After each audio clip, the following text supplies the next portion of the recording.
everyone. I'm Jennifer Van Alstyne, and welcome to The Social Academic.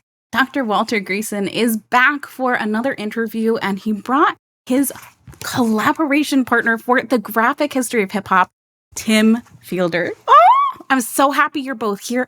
Tim, would you introduce yourself for people? Hello, I am Tim Fielder. I'm a visual Afrofuturist and graphic novelist who has had the pleasure to work with the endowed chair at Macalester College, Dr. Walter Greason. You're hilarious, man. We're going to ride him like that. We're going to ride. He just got it about a month ago, and every time, it used to be Dr. Walter, now he's the endowed chair. Dr. Walter Greason. So we'll see. So we've been riding. He earned it though. I'm so proud of him. It makes me look good to work with Walter because Walter is so accomplished what he does. Not just being a hip hop scholar, generally a nice guy, a unashamedly social justice warrior, and he keeps me. He's a North Star, and he makes all of us around him work harder. He makes us want to aspire to work harder, and by just the association alone, having done the graphic history of hip hop, has made me a better artist, and has brought me. You think, oh, this will just be a freelance job. Nah, having done this book with Walter has exposed me to opportunities that I could not have dreamed of. So it has been a true ride. I appreciate He's still crazy though. Don't get it mixed twisted. I appreciate you. Really. I think that little thing in there. Anything I bring is a reflection of the people that I work with, and y'all are two of the folks that make me so inspired every single day. For Tim, the way his genius manifests in the production of the work, and I've seen it now firsthand in person. Guys, got to be like 6 years since we first did that thing with N Square. But man, like his ability to touch people's soul and to move them to find something extraordinary in themselves that they couldn't see before he drew them. That is just a miracle every single time it happens. And Jennifer, the work that you've done that I've seen you put together since our time back in New Jersey, you are doing that with these shows, with this effort to motivate people. And I want to specifically congratulate you for the amazing series you've done recently with Sheena Howard. That's another colleague of mine going back many years. And so this is like family for me to be with y'all. And I couldn't do the kinds of things I try to do without y'all being out here in the world and showing me different ways to go about making things happen. Different ways to go about making things happen. That really brings up this amazing collaboration that you did together. I'm curious. It sounds like you worked on something 6 years ago. What inspired your collaboration and decision to actually work together to create something different, to create something unique? Go ahead, Walter. You can start. I'll hold the problem. So Graphic History of Hip Hop, we got invited to put that together by the New York City Public Schools in December of 2022. But prior to that, so Tim and I met in it was Jackson, Mississippi, at the Planet Deep South Afrofuturist Conference, which was just a convocation of talent that has changed the world in very literal terms. This was years before the Black Panther movie debuted. This was long before most people around the world knew what Afrofuturism was. So this was an event that was life-changing for everyone there just to be together. But Tim took the photo that symbolizes the event. And so many, many decades from now, when we are no longer here and people are telling the story of Afrofuturism, it's going to be Tim's, not just his images, but his photography that actually tells the story of how the movement has grown and how it's had this impact.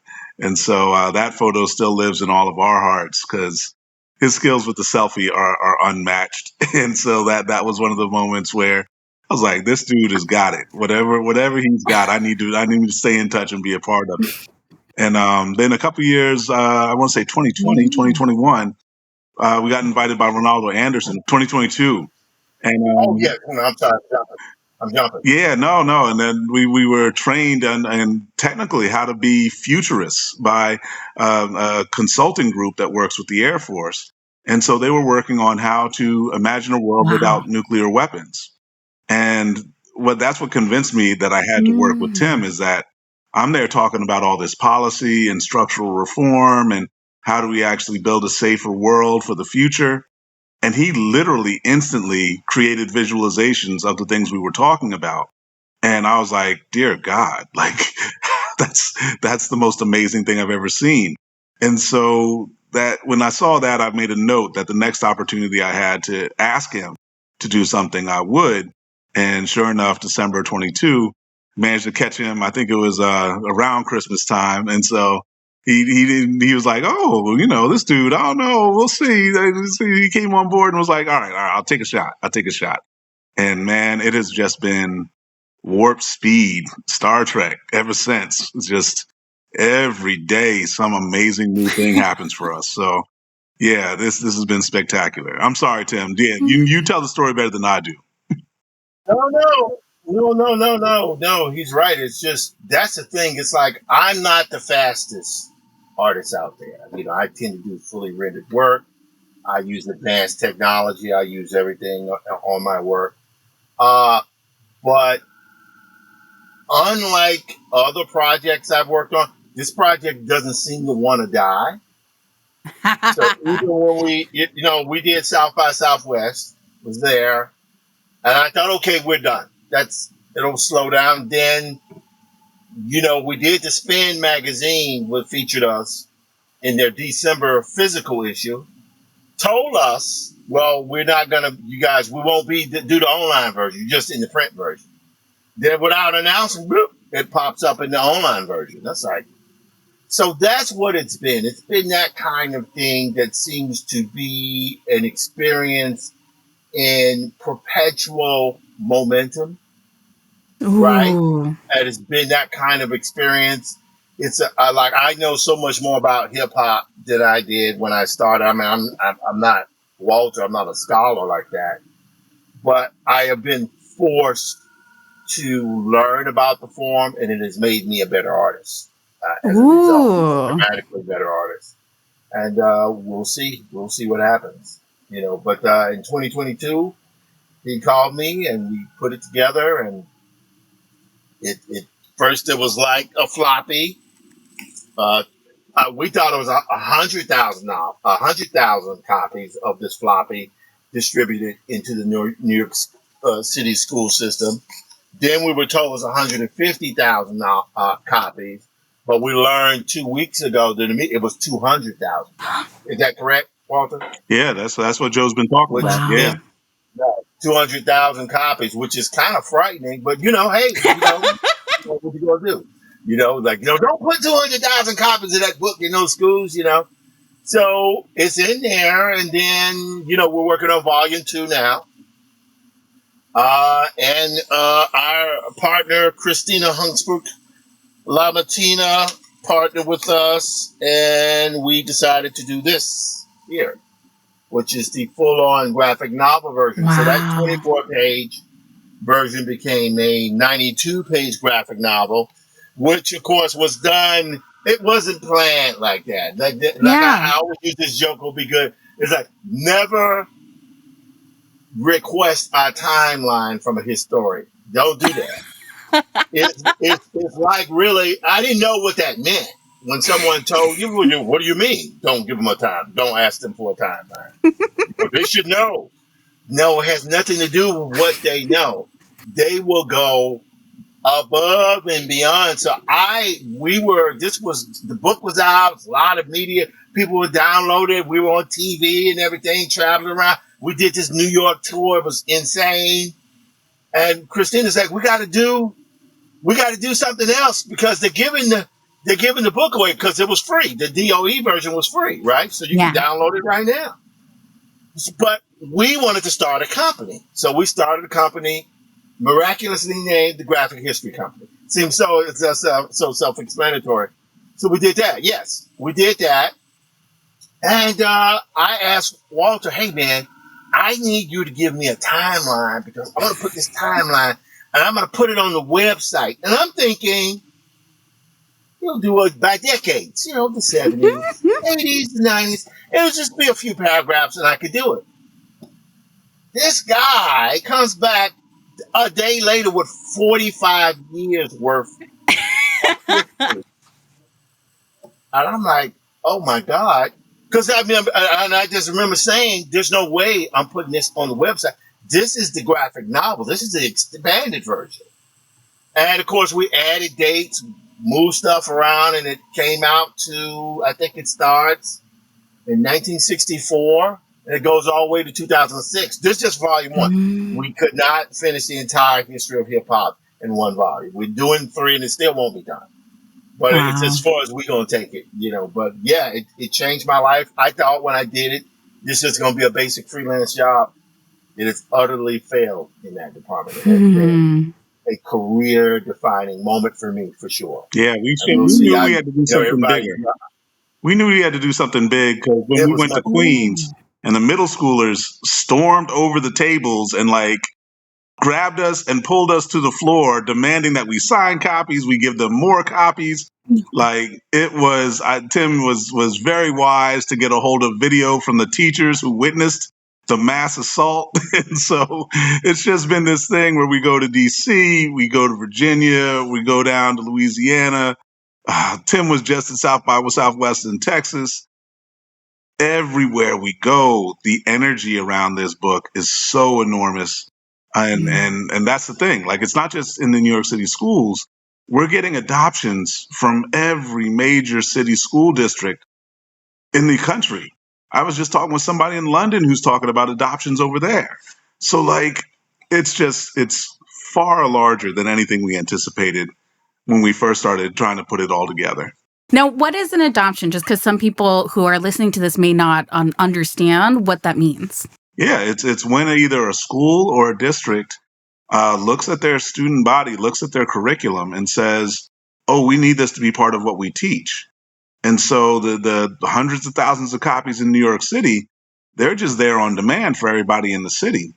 But then we have folks in Richmond who have written an extraordinary lesson plan that have made it not just available for Virginia, but they've made it easy for teachers to teach it everywhere. And so the teachers start clamoring for it because, frankly, the educational effect is unparalleled, is that students that are grade levels behind in reading all of a sudden become intensely excited readers, and they catch up to grade level. The kids that are at grade level, they start jumping years ahead because they can't stop reading. It's not just literally the history of hip hop. It's the combination of the art, the music that we discuss, and then underneath all of it is the history that then they learn, they internalize, they memorize because they literally just can't stop reading it. But it goes on to everything else that they're trying to learn. It gives them a love of learning and reading that they didn't have as intensely before. I'm curious, what about working with Tim? What about making this visual makes it more effective, not just for young students who are, sounds like, knocking you down because they're so excited. That's amazing. But as an adult reading this book, this was fascinating for me to learn about this history and to experience it in a visual way. So I'm curious, what about that partnership was creative, or what lit your spark together? So Tim has done a couple books. I'd say, What she asked me what the joy of working with you is, given your amazing skills. So I'm definitely going to jump on that. So when it comes to Tim's work and looking at either Maddie's Rocket or Infinitum, which are his books that he did really well known for before he ever started talking with me for real. And so you see in his art this kind of vibrancy of each individual, but I love in Infinitum the way that he took his vision of an undying main character, and he turns that into this experience where you're looking through the man's eyes and you're feeling the kind of arrogance initially. You're feeling like the embodied intellect, the suffering that comes to be inflicted on the character. It is so visceral. It is so visceral that when Tim is crafting work, this is what I was saying about doing portraiture of individuals, is they see things about themselves that they never saw before. And so that's this amazing gift that comes through the production of graphic art, and particularly his skill is that it taps into something that is unique to all of us, and often something that we don't Mm. appreciate until we see it reflected back. So no, that's been for me as a historian, as a scholar who writes about forgotten people and places, to see them just recognized and just presented in a way that other people can encounter them and understand them is astonishing on its own. But then when the people themselves see the way that they're represented and the way that the joy pours out of them, that they become so excited about what they want to say and how they want to add more to what we've done, there's no better Mm. gift. Tim talks often when we go around these places about the way people respond with goodwill and just are thrilled to connect with us. Ah. And as much as I love doing history and can do history well in various contexts, that's primarily his art. His art is what makes the connection that then Mm. inspires the joy and the excitement. And so I'm going to give all the credit because, Tim is very, very kind and then we'll shy away. But he knows my stuff is full of really deep and hard things to grapple with, and people can get overwhelmed by it. He is extraordinarily good about keeping the joy of the process at the center. And that's what really makes folks most excited Mm. to do these things with us. All right, and thank you for that. I appreciate that, brother. However, now let me interject. So the very nature of a graphic history, it's not a history that's told just with prose. It's about the marriage and the dance between the written word and the picture, right? So it really is a form that is totally unique. It's a comic book, right? But graphic novels are longer form comic books. And it really is a longer form where you're telling a self-contained story as best you can, uh, where you're trying to convey the same level and depth of written narrative by coupling it with the visual narrative. That's not an Mm. easy thing to do because obviously the academic thing is that, you do a book, 200 people read it, and that's considered the norm.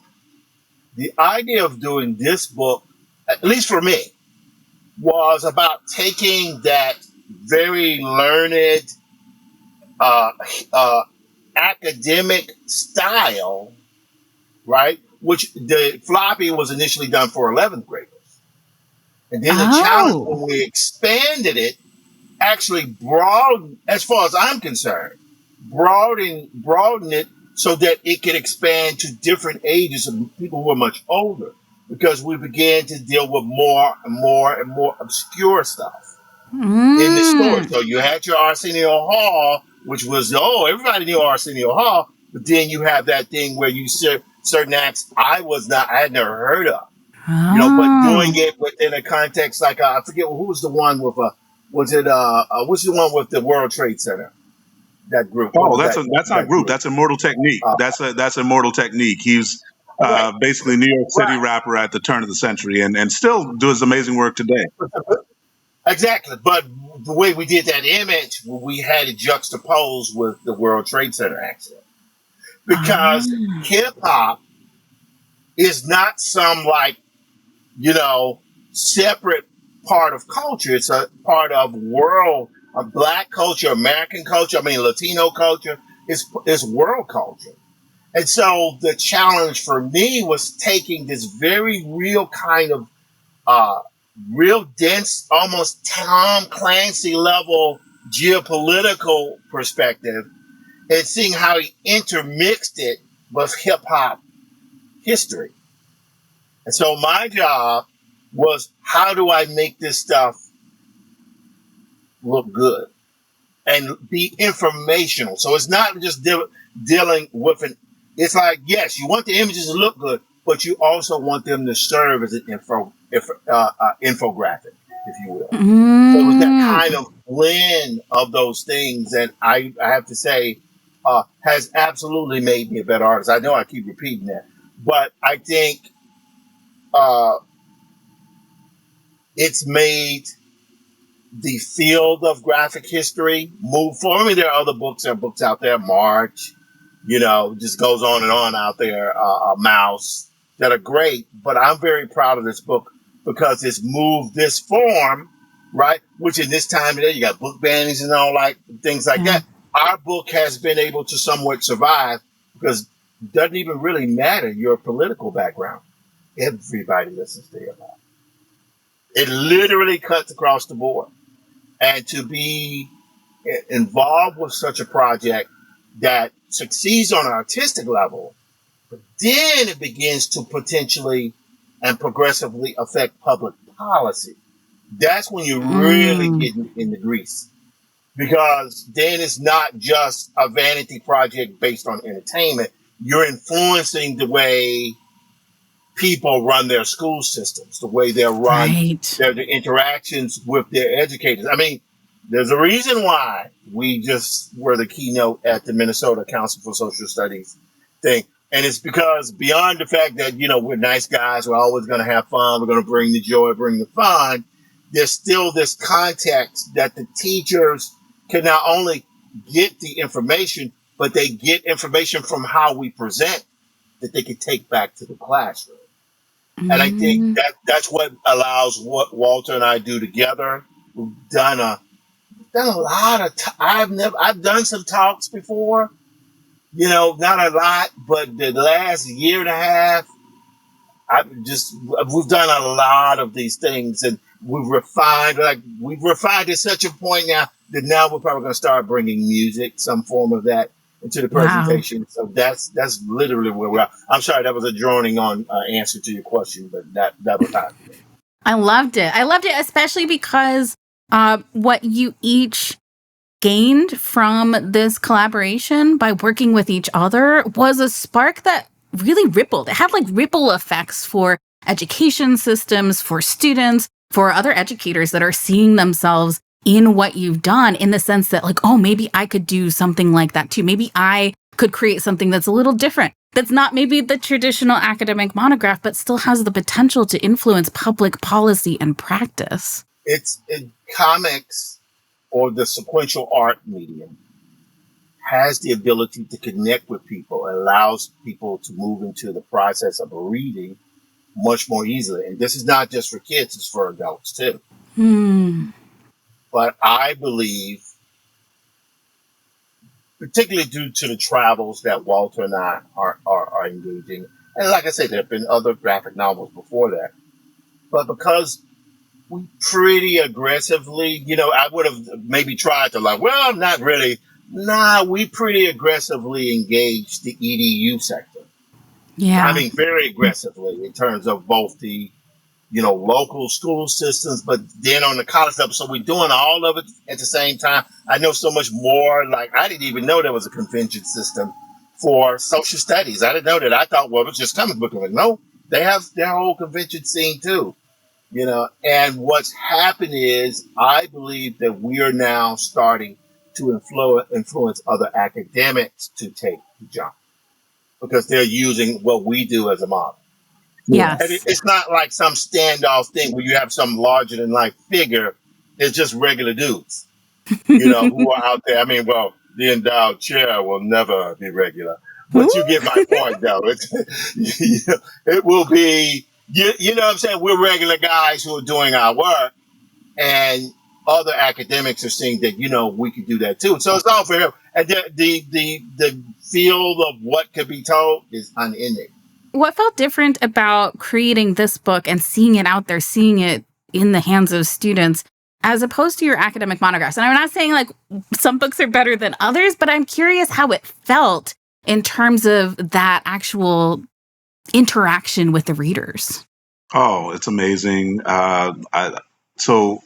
You know me from my work in education, and that's different for me than it is for some other professional historians, is that they go in to primarily do their research and to write their books, and kind of teaching is secondary, if not third place among their priorities. And so for me, the teaching is first. That's always been it. I was teaching in P through 12 systems for 17 years. before I became higher ed Ooh, academic. And so now I didn't this know is, that. yeah, this is now 20 years, no, more than that, 27 years since I taught my first college class. And so this has just been a journey for me that is rooted in education. And so the connection with students, connection with families is my top priority. It's the reason why I teach at Macalester College in St. Cloud is that it's an institution that shares those values and is committed to the education first. And then everything else, just like in my life, flows from that foundation that basically I teach so that I can do more research, so that I can do more service in communities around the world. And that's the way my life is built.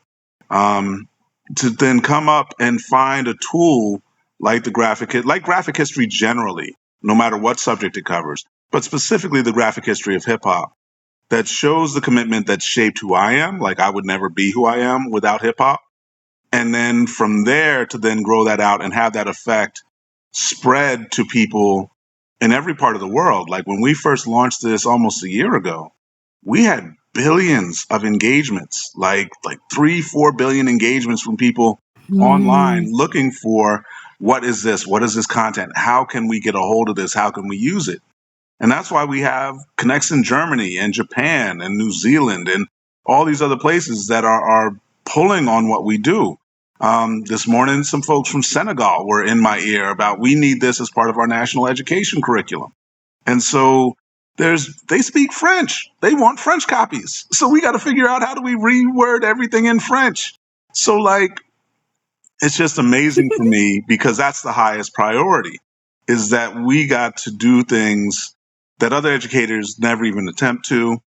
The the other professors that I work with who have had the kind of success that I've had in college, they typically say to me routinely, I only write for two other people. You know, there's me and there's two other experts. That's who I care what they see and how do they understand what I've written. A big group here in St. Paul has, someone approached me yesterday and was like, yeah, there are like 20 people who can really understand the quality of the work that I do. And that's pretty much the academic standard is that, you have a small group of people that you share kind of a community of knowledge. But this is very different. My community of knowledge grew most rapidly through social media, kind of leading up to the Black Panther release and Afrofuturism. A lot of the work I did on racial violence. These things gained really global audiences, but the practice and the application of this knowledge through the graphic history of hip hop is unprecedented. And so the people read it, they mm, feel it, it moves them emotionally. Um, none of the other books I've done have that same kind of impact. I have to say that Christina and I are the partner. Uh, First of all, you have to understand for him to say what he said, it took a long time for us to get him to that point. I am so proud of him because he's now, you know, hey, dyed in the wool academic. There's a certain standard. You have to get your citations right. And all the big wig technical words that I don't know what they mean. This guy he is that guy. What I am so proud of him with doing is he has found a way to maintain his integrity with that and blend it with this mass form. And I think, frankly, what beyond the obvious that many more people are reading his stuff than almost any academic on planet, with the exception of a handful. The thing that makes what he's doing so important is that it's actively affecting social change in the schools. mm. Think about it. How many people can actually write a book where they can cite, right, that school systems are adopting the book on multiple levels, right? We're asked to talk about it all over the country, right? There are foreign countries asking, I know that's a little redundant. There are other countries asking us to utilize this modality.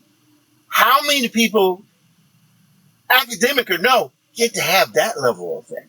Did you expect that kind of response when you started this project, or is Me? it more of a surprise? Either of you? No, Walter's face is like no. Hell no. Hell no. I'm going to be honest with you. Like I said, I thought this will be a great freelance job. The money is Right. good. I'll do it and I'll be known as that, and that'll be it. And it won't take over my life.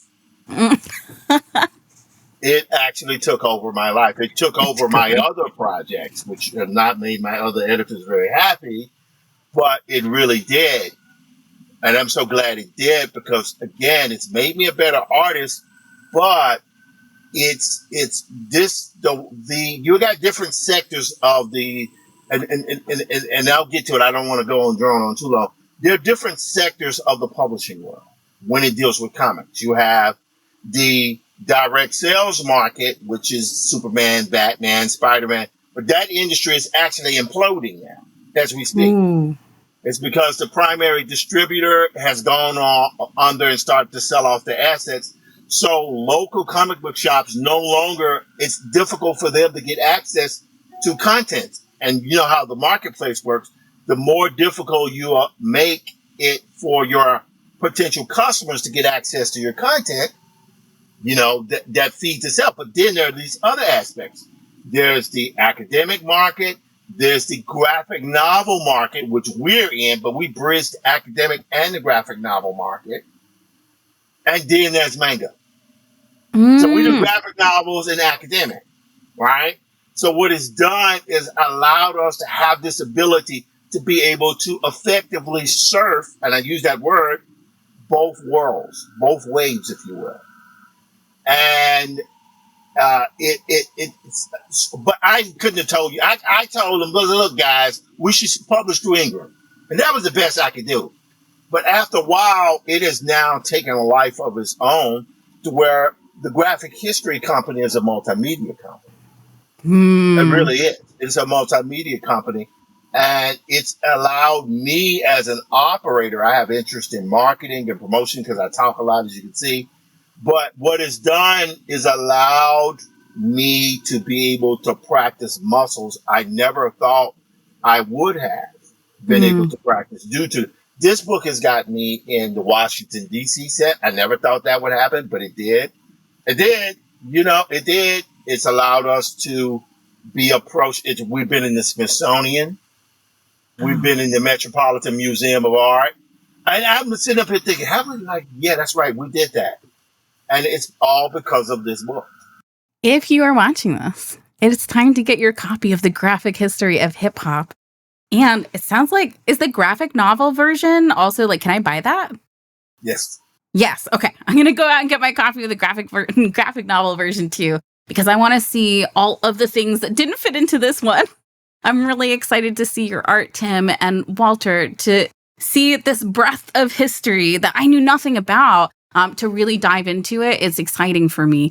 And for everyone who's watching, if you're someone who has an idea or a dream about a book project, and maybe it's not going to look the way that your traditional academic edited collection or monograph is going to look, it sounds like this could be a real opportunity to create the change you want to see in the world. For Walter and Tim, it really sounds like it went beyond your expectations. It's amazing. And I do think you have the graphic novel one. Yours, I think, is 90 pages. Looks like the hardcover. I'd be amazed if you had the floppy, because that didn't. Not many got out of New York. Oh yeah, no, this is 89. Yeah. I want the hardcover version. That's what I'm asking about. Yeah. So you got hardcover and softcover versions, 92 pages. And the hardcover can be used as a weapon in a pinch. So it's really something there for everyone. Amazing. Is there anything else you'd like to add before we wrap up? I want to give you time for anything else you'd like to share. Just that I love the work you do, Jennifer, and anytime we can do anything to support the work, and especially the way that you have served the academic sector has been spectacular. So I want to encourage all of my colleagues, everyone who is doing this work out here, to come and visit with you, because it is absolutely essential for us to build all the different kinds of careers we have based on the knowledge that we've acquired. Thank you. Tim, anything you'd like to share? Yeah, presently working on volume 2, which I hope to have someday before my hair grows back. And we'll have that out and out to the public.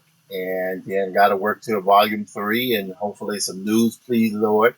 I'll be hearing very soon that Walter and I've been bothering Walter, but why haven't we heard anything?